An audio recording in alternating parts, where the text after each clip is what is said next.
Hey guys, it's Rise Above the Finest coming at you with another commentary. I'm Ant. Hey guys, this is JT. What is up, YouTube? It's Coolner1.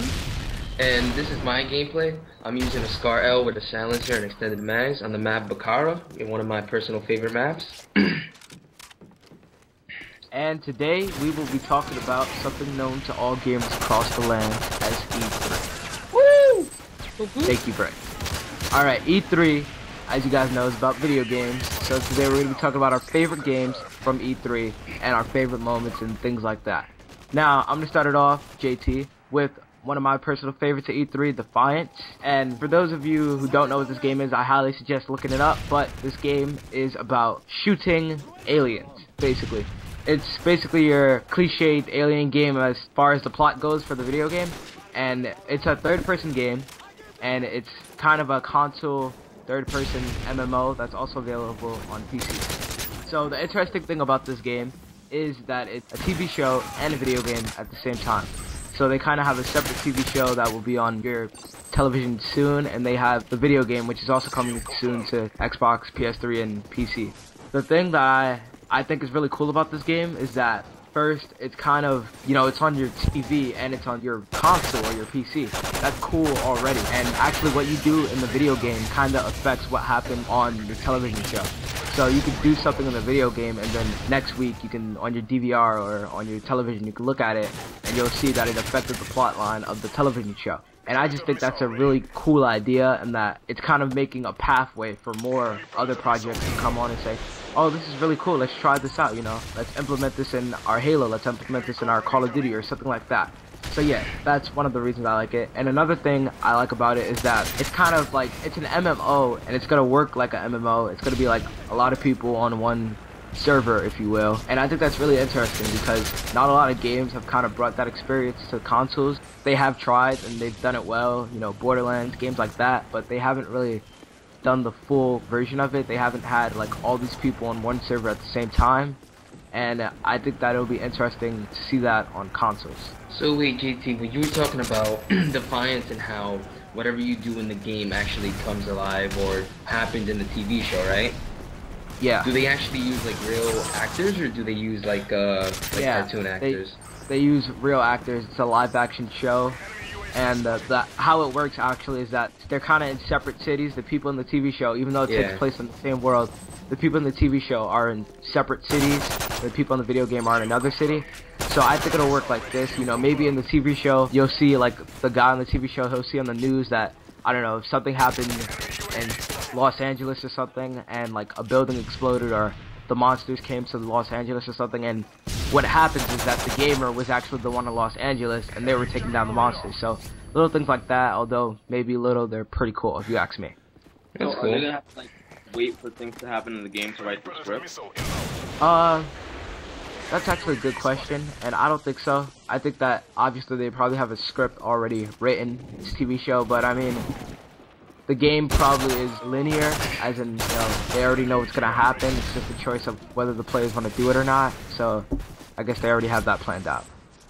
And I know your game was next. What did you want to talk about? When it comes down to my favorite E3 title that came out of it was Halo 4, which is, you know, we're still following Master Chief, you know, our main guy right there, always going in on the aliens.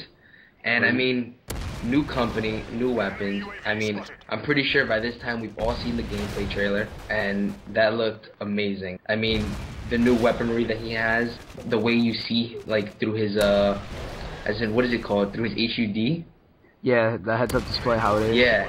I mean, the way you get to see, like, Cortana through video, and it definitely changes the way, you know, you play Halo. I mean, come on now. New enemies, new trilogy, 343 Industries, going all the way this time, doing home stretch, and hopefully they can do an amazing game. I mean, it looks amazing. Again, we're still following Master Chief, you know, it's not like we have a new character like in Reach. And hopefully they'll do an amazing job, and I'm really rooting for them this time. I really hope they do good. Think about it, still is Master Chief, still is the guy we love, and you know, no matter what they do with it, I think people are still gonna go out and buy the game on day 1, day 2, whatever. They're still gonna get the game. So that's what's important.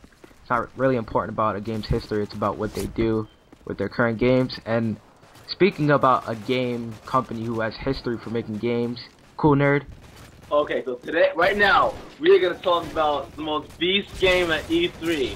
All that other crap, that Halo 4, get out of here, okay? We're talking about The Last of Us.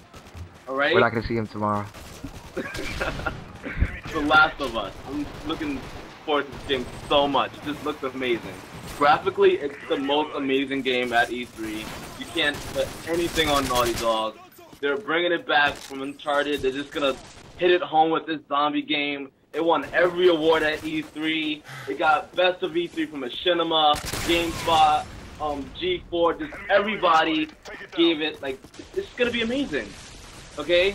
And yes, that is it. Well, yeah, I mean, it does actually look like a really good game. I'm not PS3 Pro, not Xbox 3 Pro, and I play everything. But this game, I must say, looks great. I played Uncharted, all the Uncharted there were amazing. I actually love Naughty Dog, and I saw this game at E3, and I was just like, wow, you know, I mean, of course, everyone was already hyped for it because it was Naughty Dog, but the gameplay that they showed was just amazing. I don't know if you guys saw that, but if you didn't, you need to go look it up right now.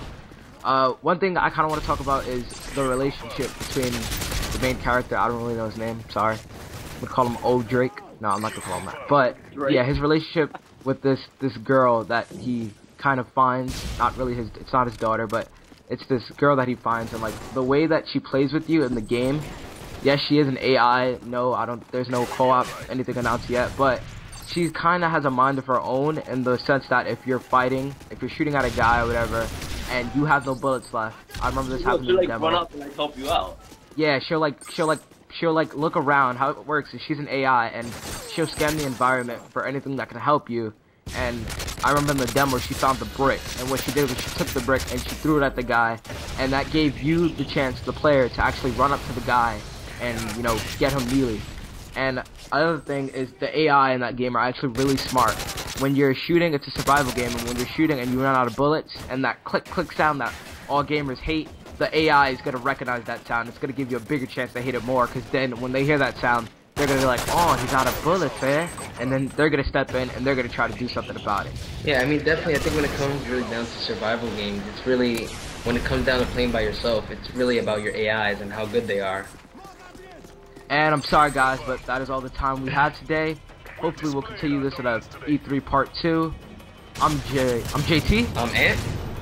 Cool Nerd, hit that like button, hit that subscribe button. See us on our next video. Thank you for watching. See ya.